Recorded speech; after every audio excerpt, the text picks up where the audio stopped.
everybody. Hello, Ben. I'm Ben. I'm part of the church here at Abbey. This morning we're continuing our series in Genesis. And we're looking at probably one of the most difficult and potentially troubling passages I think you can find in the whole Bible. So that's fun.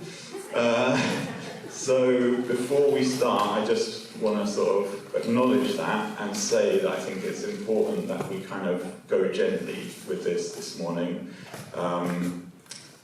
This passage kind of deals with violence towards a loved one, and that can be quite distressing, and I just want to sort of name that up front. And if you need to step out at any point, that is totally fine. There'll be a couple of points where I'm going to get you to do some talking to each other, and I just ask that when we're having those conversations with each other, that you be gentle in those conversations and how we listen to each other, and don't just sort of take this as a fun story to mess around with, because it can potentially be quite distressing.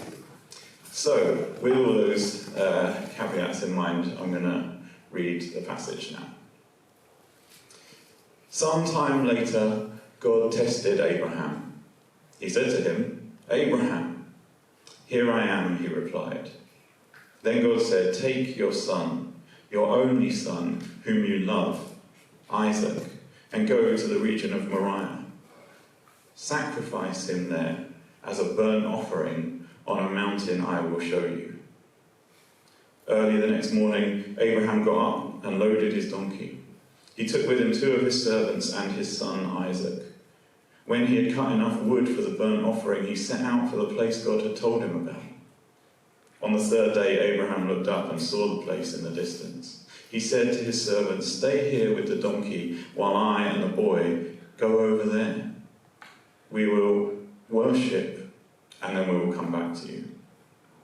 Abraham took the wood for the burnt offering and placed it on his son Isaac, and he himself carried the fire and the knife. As the 2 of them went on together, Isaac spoke up and said to his father Abraham, "Father?" "Yes, my son," Abraham replied. "The fire and wood are here," Isaac said, "but where is the lamb for the burnt offering?" Abraham answered, "God himself will provide the lamb for the burnt offering, my son." And the 2 of them went on together. When they reached the place God had told him about, Abraham built an altar there and arranged the wood on it. He bound his son Isaac and laid him on the altar on top of the wood. Then he reached out his hand and took the knife to slay his son. But the angel of the Lord called out to him from heaven, "Abraham, Abraham." "Here I am," he replied. "Do not lay a hand on the boy," he said. "Do not do anything to him. Now I know that you fear God, because you have not withheld from me your son, your only son." Abraham looked up, and there in a thicket he saw a ram caught by its horns. He went over and took the ram and sacrificed it as a burnt offering instead of his son. So Abraham called that place, "The Lord will provide." And to this day it is said, "On the mountain of the Lord it will be provided." The angel of the Lord called to Abraham from heaven a second time and said, "I swear by myself, declares the Lord, that because you have done this and have not withheld your son, your only son, I will surely bless you and make your descendants as numerous as the stars in the sky and as the sand on the seashore. Your descendants will take possession of the cities of their enemies, and through your offspring all nations on earth will be blessed, because you have obeyed me." Then Abraham returned to his servants, and they set off together for Beersheba. And Abraham stayed in Beersheba. Okay, so as I said, there's a lot to process there, a lot to kind of get our heads around. God demanding a bloodthirsty show of loyalty, like some sort of mafia boss.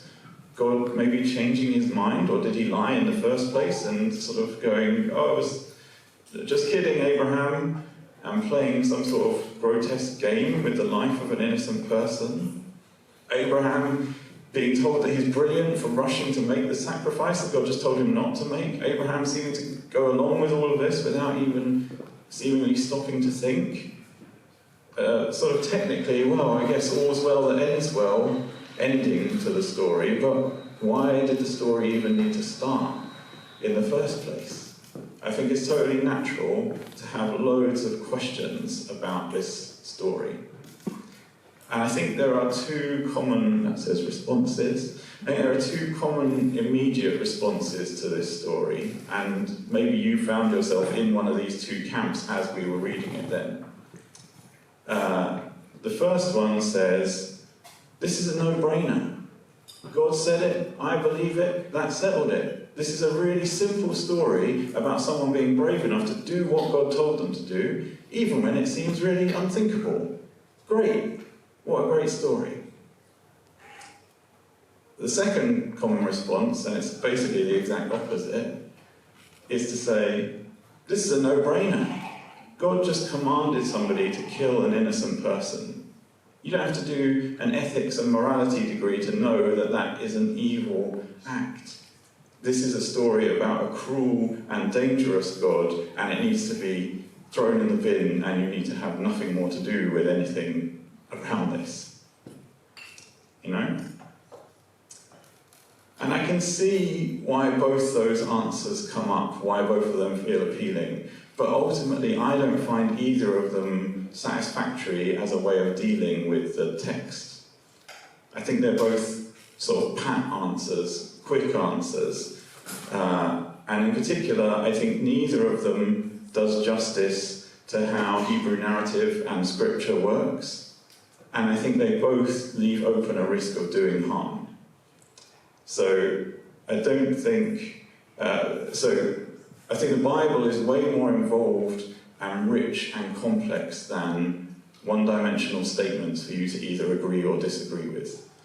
And both of those answers reduce this story to just a one-dimensional, do I agree or disagree with the morality of this act? And I think biblical stories are doing way more complicated and involved things than that. I won't go into loads of depth on that now. I've spoken on it a ton of times before. If you want to go dig through the Ebby archives, you're welcome to. But basically, any time anyone tells a Bible story into, well, here's the one-line moral takeaway, I kind of get a bit woo. But also, and maybe more seriously, I think both those extreme answers end up taking the nuance and therefore our responsibility and attentiveness out of the equation. In both of them, I said, oh, it's a no-brainer. It's a no-brainer, God says it. Or it's a no-brainer, I just know how to be good. And in both those cases, you're kind of checking your brain out and not taking responsibility to be attentive to each and every situation on its own terms. You end up saying, well, as long as you can put God says so before any statement, then it's fine. And we don't need to go looking much through history to see all the harm that can result from that. But in the other answer, the I just know answer, you end up saying, well, as long as I just know what's right and wrong, then whatever follows that is fine.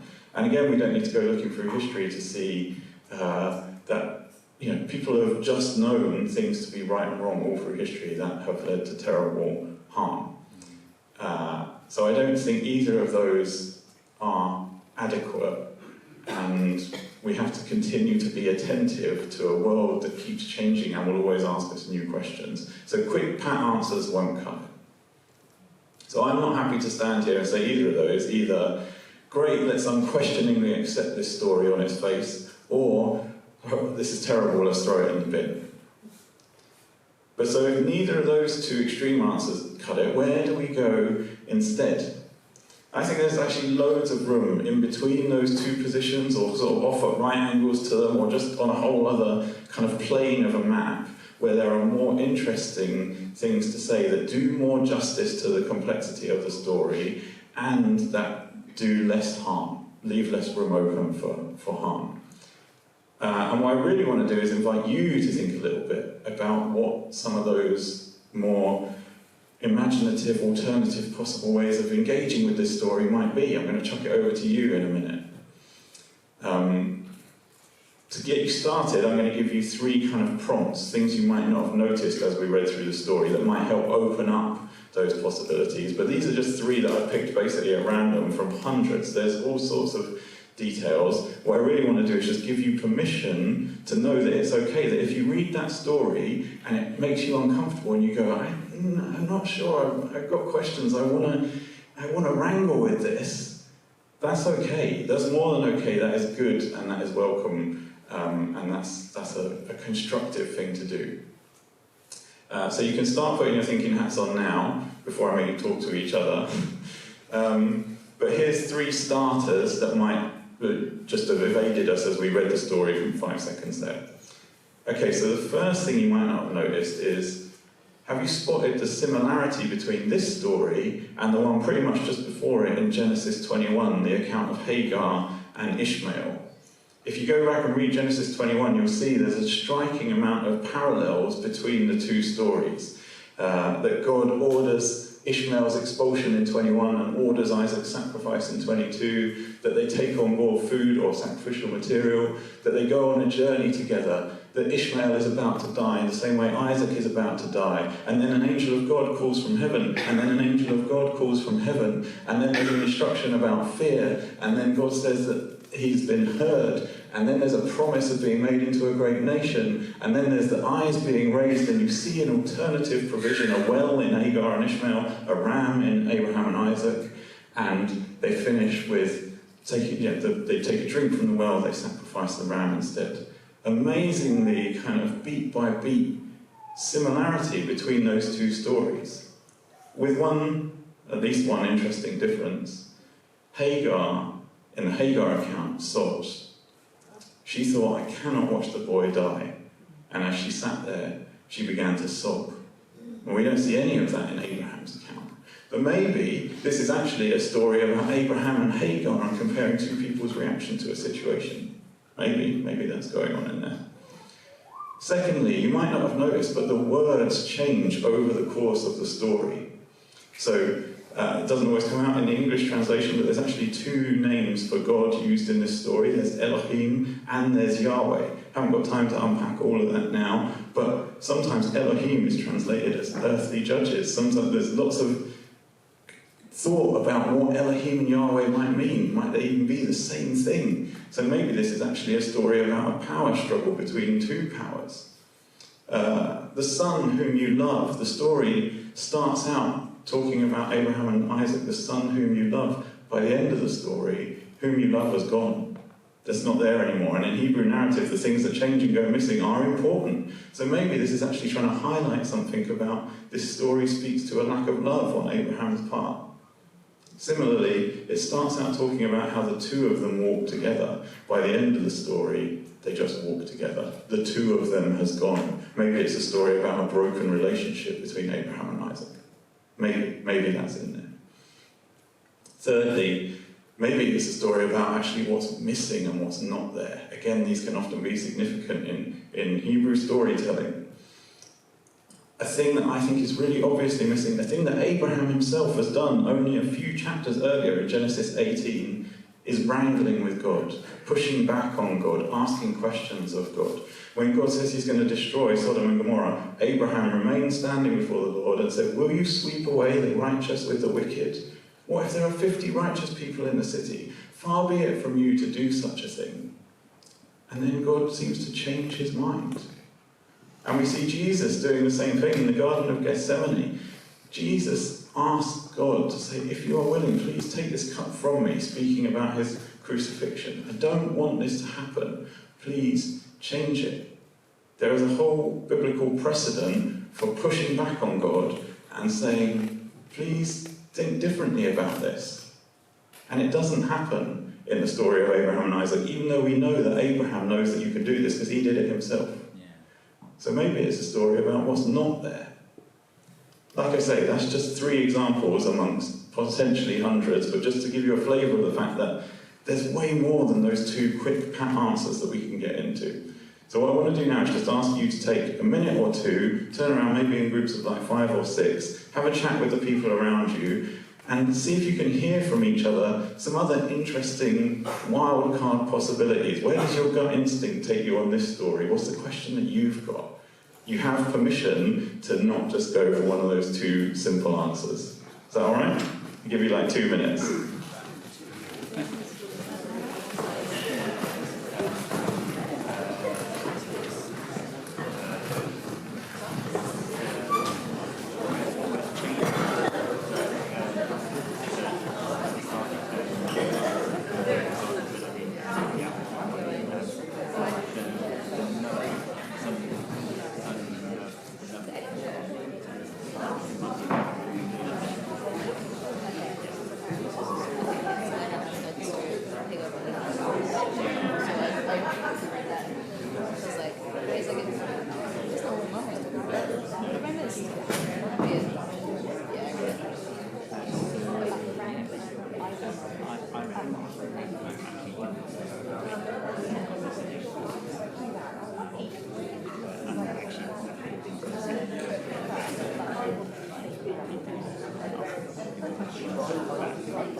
Okay, it's starting to get to the kind of noise levels that make me uncomfortable. It's too quiet, so let's wrap it up there. You can carry on those conversations after the service or in your own time if you want, but I'm glad that some of you had something to say to each other. One more question for you, and this is a genuine one. That's most of the time that we've got, but I haven't told you my take on the story yet. Will you indulge me in a few more minutes in what jumped out to me when I was looking at this story, or do you all need to go home and get your lunch now? Carry on? Okay, alright, I'll try and do this fast. We can do it a longer version another time. Okay, so, there's some prompts, I should have left those up for you. That's all nice and well and good, and isn't it interesting that we can do more things with the Bible than we sometimes assume? Good. But I feel like, and Stu touched on it this morning with the welcoming spaces stuff, at the moment the world needs us to do things. The state of the world calls for action. So what do we actually do from this story? And I'll do a super quick version of the thing that jumped out to me from this story that informs how I think we ought to do things. I wonder if this is a twist in the tale telling of a story, where you take a usual pattern and then divert it at the end. This is something that happens elsewhere in Genesis. I haven't just pulled that out of my head.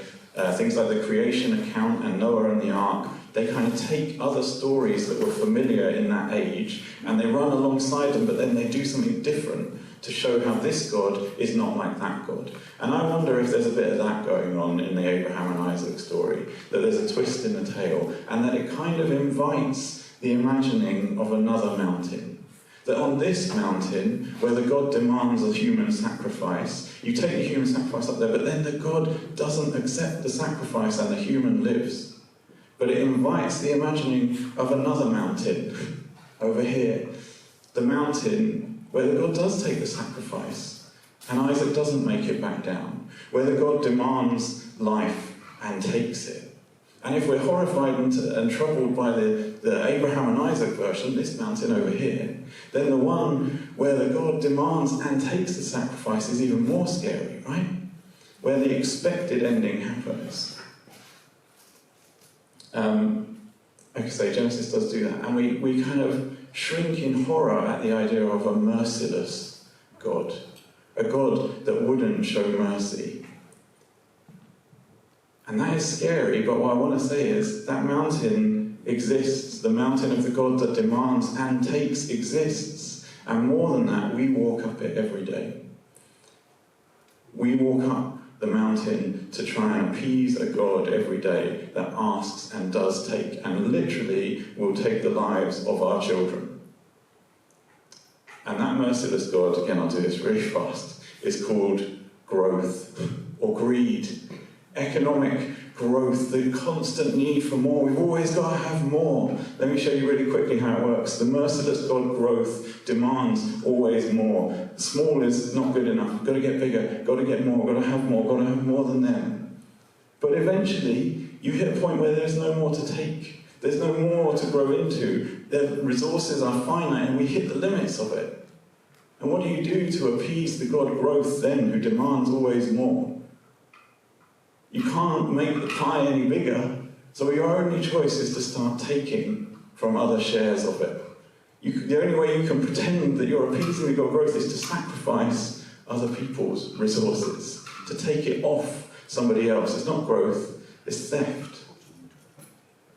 And if you don't think that is happening in the world today, it's scary how much this is the thing that I think underpins everything that is happening. The whole societal approach is built on making sacrifices to appease the God growth. The God growth doesn't stay its hand. The invisible hand of growth keeps taking and taking and taking. And you can see it everywhere.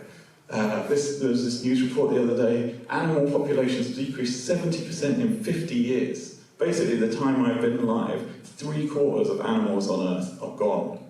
And look at the destruction of this habitat. That's because we're taking from each other. We're taking from the world under our feet to try and appease the God growth.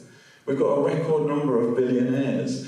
There's 16 million people living in poverty. The rich are starting to take from the poor because there's not enough resource to go around, and we're sacrificing those with least to grow the few with most to appease the merciless God of growth. This is 10 years' prediction of how much of London will be underwater. We're literally taking up the space from under our feet. You know what's going to happen. Everyone's just going to go on a mad rush to get out of Lambeth and Barking and Stratford and into the few bits that are remaining, trample over each other as we go. The Russian invasion of Ukraine. There's not enough resources anymore. Guess we'll just take it. This is the rise in hate crime in the UK over the last few years. I think they're all symptoms of the same thing. Why is hate crime on the rise? Because we've got to find more people to take it from. There isn't enough anymore, so I've got to start finding other people who I can minoritise and take from, because I've got to grasp to make sure I'm the last man standing to appease the merciless God growth. And it just keeps taking. It never stays its hand. It takes, and it takes, and it takes. That is the other mountain that this story brings to mind for me. There's some good news that I want to end on. The good news is it doesn't have to be that way. That is how much of our society works. We walk up that mountain every day. Sometimes we're Abraham. We're the one holding the knife, taking from somebody else to appease the God of growth. Sometimes we're Isaac. We're the one tied to the altar, pleading for our lives as growth comes to eat from our heating or our finances or our ability to eat. This system is everywhere. Everyone walks up this mountain, but they don't have to. We don't have to. We know about other mountains and other gods. We don't have to stay on this mountain sacrificing to the God of growth. We can come back to the mountain of the merciful God. And we know about the call of the way of Calvary, the mountain, the hill of Golgotha, where Jesus is crucified and then is resurrected. And I think this is the most urgent thing in the world as Christians at the moment. The most urgent thing we can do is to be challenging that fundamental mindset. We know a different way than the merciless God of growth that takes and takes and takes. We know that God doesn't have to work that way. We need to live into it and show it to the world. Basically, the whole rest of the Bible, anything you can read, I think you can look through this lens and see it there. I could show you 100 different things. We haven't got time. We don't need greed. Philippians talks about valuing others above yourselves, not looking to your own interests, but to those of others. Put others before yourself. Where the mountain of the God of greed says you've got to take so that they can't have it, the call of the cross of Calvary says, if it comes down to me or them, it's them. If it's you or me, it's you. I'm going to put others before myself. And it breaks the back of the relentless God of greed. Yeah. That's why Philippians talks about God seeing power not as something to be grasped. We know that we can afford to give our lives away because we're in service of a God of endless resources. We're not fighting over a shrinking pool. We can be different. The last shall be first. That's why I always come back to my granddad used to tell me the only thing people need to know from church on a Sunday morning is that they are completely loved by God always. And sometimes that sounds a bit trite, but actually I think it's the most powerful thing that people need to know right now because it breaks the back of that need for more. Yeah. If you're already completely loved by God, why do you need more? And we can live on a different mountain. Last thing, I promise. is that is not easy to do. It's easy to say. It's easy to paint the picture of the merciless God of greed and the merciful God of Jesus who finds a different way. There isn't a zero-sum game where we can put others before ourselves. Easy to say, not easy to do, because the whole world is built on this mountain. That's what church is. That's what I think we do here, is how do we help each other live on the mountain, on the hill of Calvary, and not on the merciless mountain of greed? How do we do that? How do we help each other practice and build for and understand and have faith in certainty of things unseen? We can't see that every day, but we can build the vision of faith that helps us to live on that different mountain. So I'm going to chuck it back over to you to finish. And I'm going to ask you that question. And I want us to ask it collectively. What do you need? What would help you from the church, from this group of other people trying to live on that mountain? What will help you stop climbing up and down the mountain of endless growth and start walking more and more up and down the mountain of the merciful God that puts other people first. Does that make sense? Yeah. Do you need help to see it more? Do you need your material provisions met? Do you need training? I don't know. What is it? What do you need from each other to live more on this mountain?